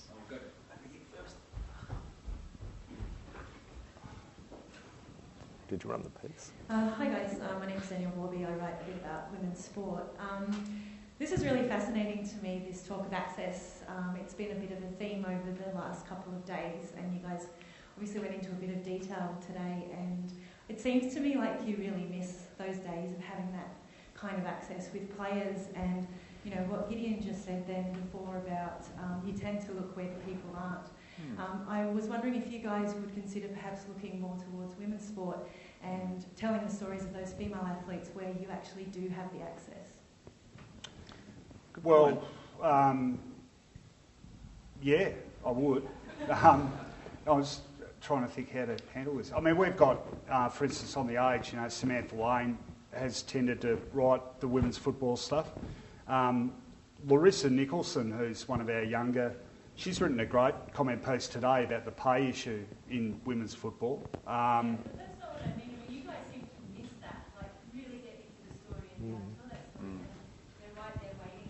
Yeah. Can I answer that? On this one, because that's something we've discussed at The Guardian, that the Women's League will present a good opportunity to solve that very problem of the access. So we're looking to do a lot more coverage of that than an equivalent league, just because we think here's an opportunity where we can potentially tell 10 weeks worth of stories, whether it be profiles, feature pieces, where we do actually have meaningful access.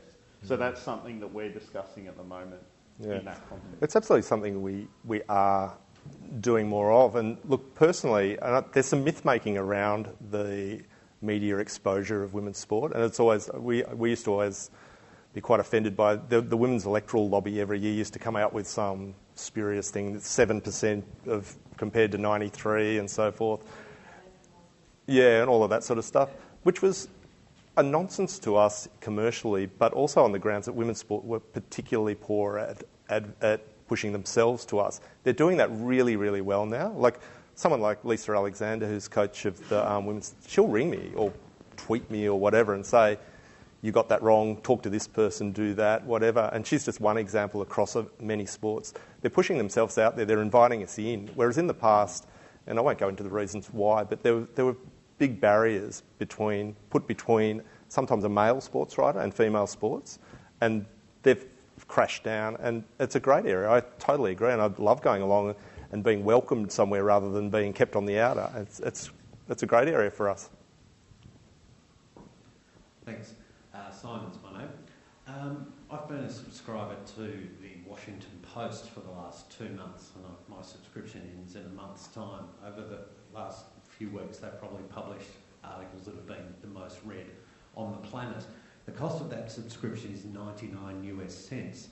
I put it to the panel that in that sort of commercial environment with newspapers and print media hemorrhaging funds, it's not only an opportunity, but it's incumbent upon any junior sports writer to create a personal brand, and it is essential for them to prolong or have the best chance of prolonging their career. And while speaking to an audience of people who are delighted to come and listen to your views on a Sunday afternoon and pay for the privilege of doing so, we lament the lack of, or the trend towards journalism that isn't as in-depth or as thorough as we would prefer. And perhaps are we being a bit wistful here? Those days are not coming back when we can spend the time and get to know the players and so forth. Yeah, I agree with that to an extent. I agree with you about the branding. I mean, I guess, I don't know, maybe being old school, you sort of blanch when you hear the word about, my brand. It sounds so sort of marketing and cocaine sniffing and stuff, And Gideon was asked that question last year at the festival, and he didn't have any cocaine. His head ended up in his lap in disgust about this idea of the personal brand of the journalist. I do think I don't know how sort of conscientiously you have to pursue your brand. You'd like to think if you do your job well, it just sort of follows. So if you start writing in newspapers, maybe a radio station might be interested in getting you on board, so that promotes your brand, and then maybe television, or then maybe you do a podcast or something.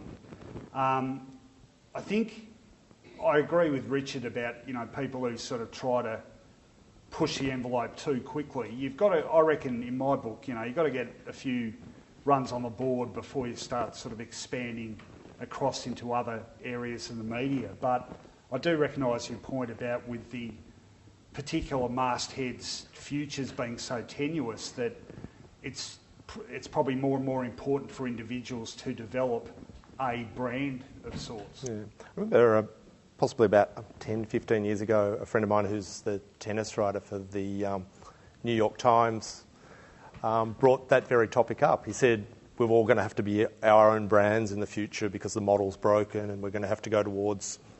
look at me like that, Gideon. I don't have any cocaine.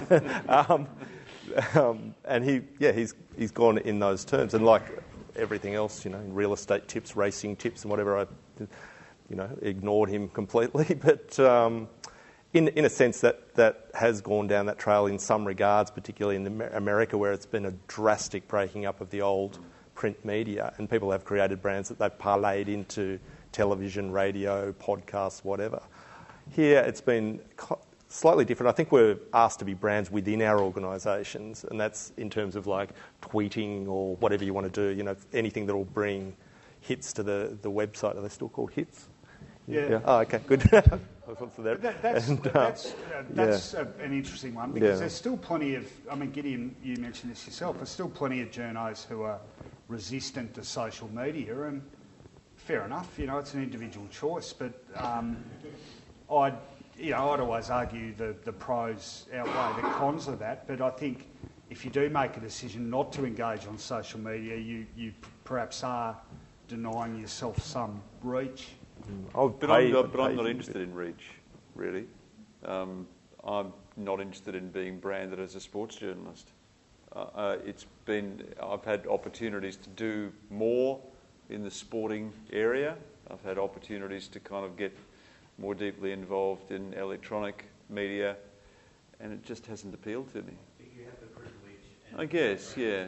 Because I think it's very easy to get typecast in this game. People say, I don't want to be the cricket guy. That to me is an inhibition on my kind of creative freedom. Says the guy who comes into Offsiders with his coffin on Sunday morning. Well, yeah. You don't want to be the cricket guy. Yeah, but I'm happy to be the cricket player. But I'm not interested in. I want the opportunity to do as many different things as I can, and to work sort of just quietly away on improving my craft. You've got 12 months to start a Twitter account, or I'm going parody. If you ever see me on Twitter, you'll know it's over. Because I always arrive at technology about 2 or 3 versions too late. There is a flip phone in his pocket. There's some more questions.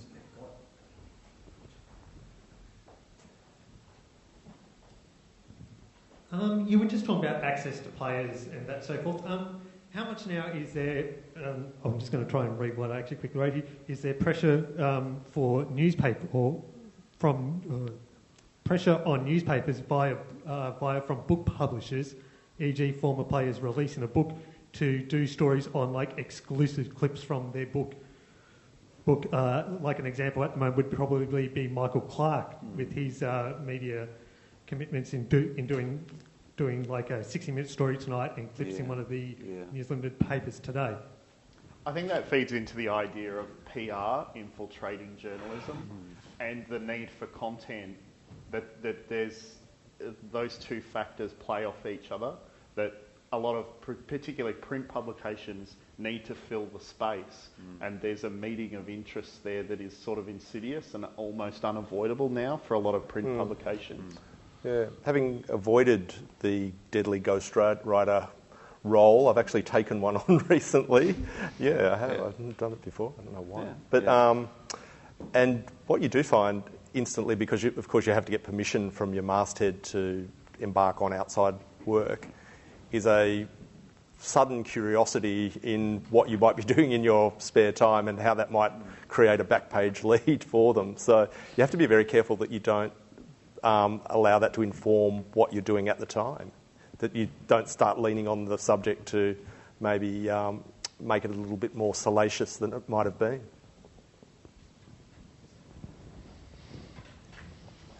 You mentioned earlier about the reticence of news departments and editors to sort of delve into the stories you might really want to write.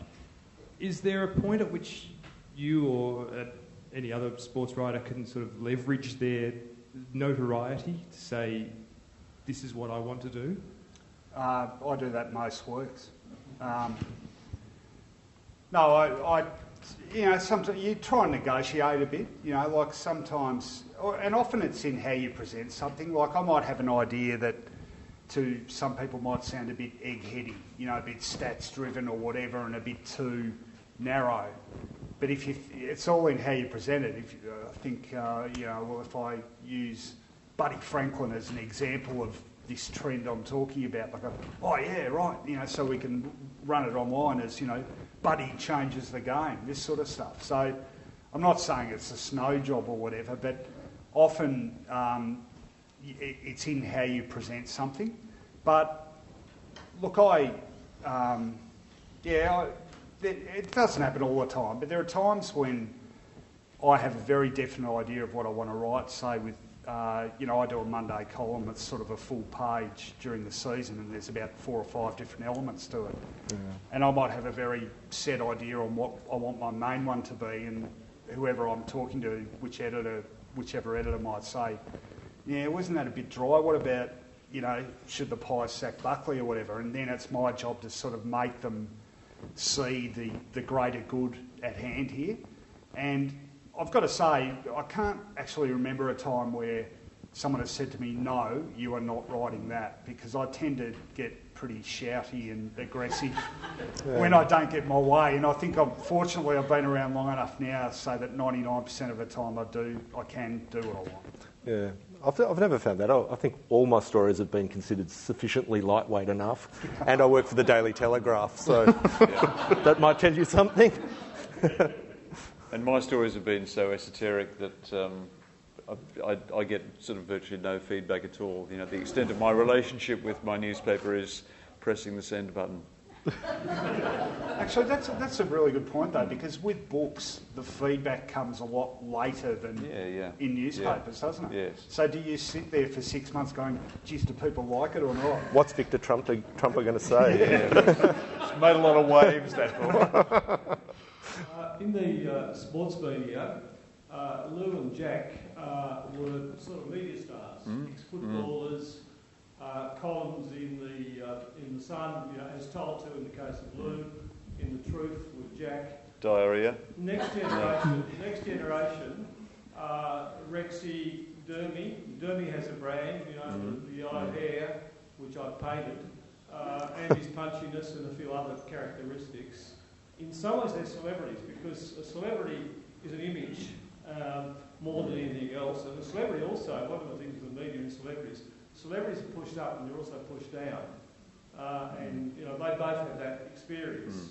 Now, maybe they're different. Maybe they're journalists secondarily and media performers first. But I just wonder what you think about, is there a transition? And can I add a follow-up? Two preachers, two people who argue a case. Caroline to the critics, the High Priestess, Patrick Smith, the Bishop. Patrick hasn't got a big audience because the Australian hasn't got a big audience, but Caroline does because of also television as well. So, first of all, are we going from media stars to celebrities? And are there other celebrities, or are these people not really sports writers? And secondly, this question about the special role of the prosecutor, the bishop, the priestess. I'll address the first part. I mean, Howard Cosell, the great or grating American sports broadcaster, whatever you want to classify him as, he, of course, coined the term the jockocracy to describe the ex-athletes who would go into the media and automatically assume a status well above the written press and everyone else. And I would just see Lou and Jack, as lovable as they were, and everyone who preceded them since on the footy show, to me they're just part of the jockocracy. When I say just, I think they're part of our culture, they're what we saw growing up. Personally, I've made a point where I can of kind of encouraging proper, if you want to put it that way, athletes who enter the media who provide enlighten us, who give us something new, and people like Bob Murphy, I think, has been really good. Your friend Ed, and many others who've embarked on proper writing careers and so forth. So I see them as a point apart. But I don't see them as being part of the celebrity media. I see them as being part of the jockocracy, which is different to what we do. You guys might want to take the second one. You mentioned Dermy. I'm a massive rap for Dermy. And one of the reasons is he's done it a long time now. He's been involved in the football media for a long, long time, and I think his depth of analysis is great. And occasionally he can talk about himself in the Tunnel nightclub a bit too much, but he can laugh at himself as well. I really genuinely like Dermy as a person, as a media personality. But my point is that he's done it so long now that if he didn't have the playing background, if he was just like us, we'd be looking at him and say, well, he's no different. I mean, he does have a very good grasp. He's done a lot of television, a lot of radio, and a lot of print. He's got a very good grasp of what you need to say and how you need to present He's a particular gift in my eyes, and not many people have this, of making the simple things sound complicated.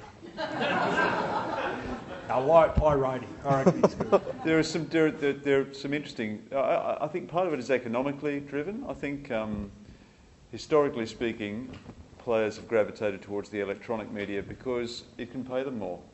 And they haven't been necessarily interested in the print media because we're poor as church mice.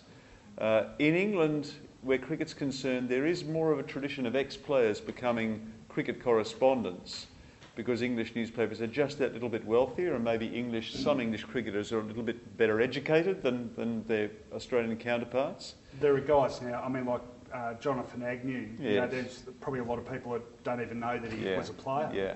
Well, Mike Atherton's a very good friend of mine, and I can well remember meeting Mike in 2002.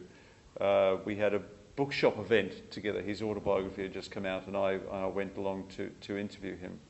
And what I can remember very vividly is, my first question to him, which was, Mike Atherton, welcome. What does it feel like to have already done the thing in your life that you'll be best known for? And I remember him saying afterwards, he came up with a very good answer. I can't remember exactly what it was, but he said to me after the session, I think about that a lot. And I'm determined that, the rest of my life is not going to be a washed out sequel to what I achieved on the field. And he asked me a lot of questions afterwards about writing and about who he should be reading and what approaches he should be taking. Mike set himself to mastering writing with the same kind of professional zeal that he'd applied to his professional cricket career. And he's gone on becoming a better and better writer, I think, with each succeeding year. A more versatile, a more accomplished, a more curious, a more perceptive writer. And he hasn't let the system grind him down. He's continued to evolve. That's the great challenge, I think, for these people to, in that early period immediately after they've ceased to play, they have a cachet, they have war stories, they're kind of perceived to be in touch with the game, but they very quickly wear out of that. They very quickly run out of that repertoire and cease to be interesting. Mike has not ceased to be interesting. Yeah, Mike's actually, I think, a better rounded journalist than he ever was, and he was never a poor journalist. Thanks. So you mentioned earlier, I think it was Rohan that mentioned about the sympathy you feel for young journalists coming in and being forced to interview people who really have no ground on the subject. So towards that end, what advice would you give to the young aspiring sports journalists and indeed all journalists to both get involved in the mainstream media and then avoid the pitfalls of that and become respected professionals as you three currently are? I mean, I think it's mainly about curiosity and interest and passion. And, when you start in journalism, you're not very often, maybe it's changed a bit, but you're not given the luxury of being able to specialise. So, but if you can develop an area of specialty, you're off to a good head start. But more broadly speaking, I'd just say having a curiosity about the world and consuming as much media as possible, which has got harder and harder because there's so bloody much of it, but having a love and a passion of what it is what subject it is you're involving yourself with. And I've been very fortunate that something I loved and would be this deeply involved in as a spectator anyway became my job. I feel like I'm cheating sometimes. I don't sort of have to make myself be interested in it. But that to me is the key. That interest is half the battle. The first week, I'm sure you do as well, you get plenty of letters and emails, these days from young people, students, so forth, who want to be journalists. The first piece of advice I always give is finish your law degree, because it's 99 cents a day for the Washington Post. That's not all 3 months, okay. 3 months. It's even worse. Probably the second is to do some other form of journalism if you can. Journalism, not writing, not blogging, not, just opening a vein, but do journalism. Learn how to talk to people, learn face-to-face contact with people. Don't sit back and think you're a sports writer straight away, because all the great sports writers I know have been journalists first. So they're probably the two things I'd tell. I want to ask a question for you, Merryn, because one aspect of the change in the age of journalism I think was very evident to all of us a couple of years ago when Channel 7, at the end of Mick Malthouse's reign as the coach at Carlton, made the post-match press conference about the journalist, and they turned the camera on Mark Stevens, and his exchange with Mick Malthouse became a reality TV show. So there's a change in that. That was like the peak moment when the news became the news, or the story, the writing became the story. The students that you have coming to you, is there an element that they see the craft of journalism and being a sports journalist as a means to an end, and that is being on television and being famous, and are not really understanding about their responsibilities and the challenges to actually be good at the craft? Well, there's a few of them in the crowd, so we could probably actually ask them directly. But I just actually finished up the semester last week, and I had a bunch of third years. And so a lot of them I won't actually have in a classroom again. And I got a bit emotional at the end of it, because one of the subjects I had was this subject about sport media issues. And so we spent a lot of time sort of talking about, I guess, ethics in sport. So, mental health in sport, which is something that even phrased. And we sort of talked about at the start of the semester, what are the kind of issues in sport? And at the end of the semester, what were the issues again? And so many of them brought up this topic of athlete health that they were worried about. Mental health, about the effects of doping. We watched part of a New York Times documentary on Derek Boogaard, who was an NHL enforcer who overdosed and ended up having severe CTE, which is obviously the concussion disease. And it made me think that actually so many of them have so much empathy the athletes and for the sport. And that made me really excited about what this new generation of journalists will do. And I also like to think that, because I've spent a lot of time talking about media access, and I, hammer it a lot, that they will hopefully go in with a little bit more, I guess, notice of what the world is. And that, there is this other level of negotiation that you don't just go in and talk to the players now. But, there's a different level of negotiation that you have to deal with. So I like to think that we're in, I think, pretty good hands, not just because of me, because of all the other great educators that we have, but I think that this generation is a little bit more aware of what's happening. Could I add one comment to the previous questioner who asked for some advice? Richard actually gave very good advice there, I thought. But I think something that not enough sports writers do is play. I love playing. I played yesterday. I've been playing for 22, 23 years at my cricket club. No, I'm rubbish. I'm absolutely rubbish. But in some senses that gives me a sense of what it's like to, we're in our 50s, Gideon. Give us a break. Well, I mean, yeah, exactly. But I don't know. When I go out there, to think like a player helps you understand players better. I'm absolutely sure of it. And to go back and periodically rediscover your joy in the game is tremendously Which is rejuvenating. a lot easier to do in suburban cricket than football. Well, and if you can't do that, one thing I would recommend, particularly if you're writing about cricket, is go and stand behind the nets when those guys are facing 140-kilometre-an-hour bowling and stand behind the nets. Try not to duck. This is all try not to flinch and realise how tough it actually is to do some of these things that when we watch on TV look so easy. This is all true, but having had a late call-up for the Edinburgh Fifths yesterday and having spent 4 hours in the field, I was almost the first person to appear on offside as in traction today. So there are limits to your participatory journalism, Gideon. I just wanted to ask Rohan, you were speaking about losing your audience to other places. Where do newspapers like the Saturday paper sit with that? Do you think people are going to, it seems to have more, they seem to take more time to write their articles. They're not really into that fast-paced thing? Yeah, it's funny you mentioned that because I read there's a great piece, it wasn't sport, a great piece by Karen Middleton about political journalists and their female political journalists and how they're variously been groped and whatever over the years. And there's some great reading in that. I've got no idea about the sustainability of the business model, so I wouldn't sort of pretend that I had some insight into that. But I think as a format, I think there's a huge market for that, and I think personally we should do more of it. I'm glad you said that actually because it jogged my memory. One of the best things I've read all year was in The Guardian, the English Guardian, and it was when the court delivered the final verdict over Hillsborough and finally vindicated the families of those victims. And I can't remember the guy's name. David Conn. Yes, well done.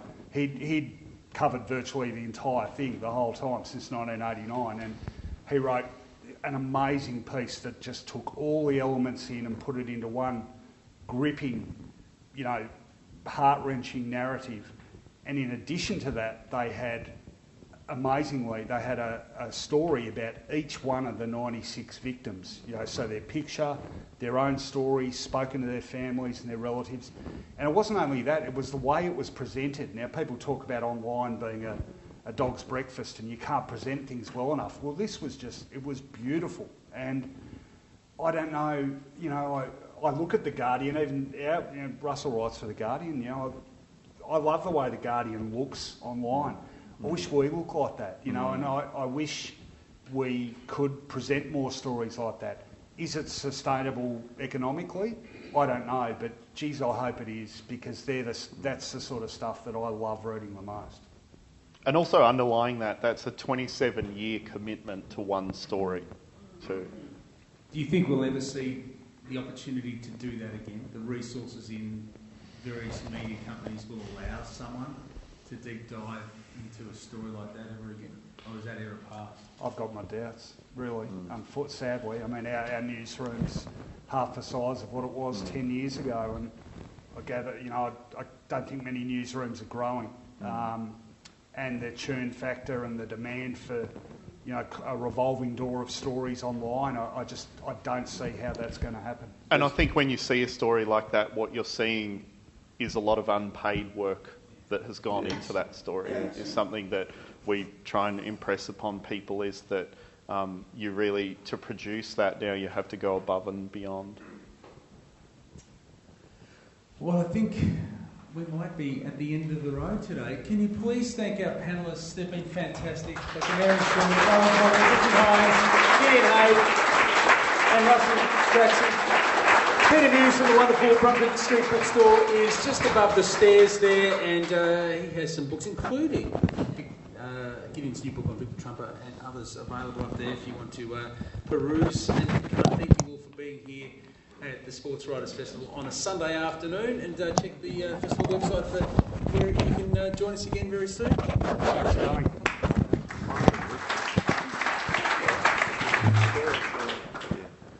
Did he ask for your tourism? Yeah, that's great.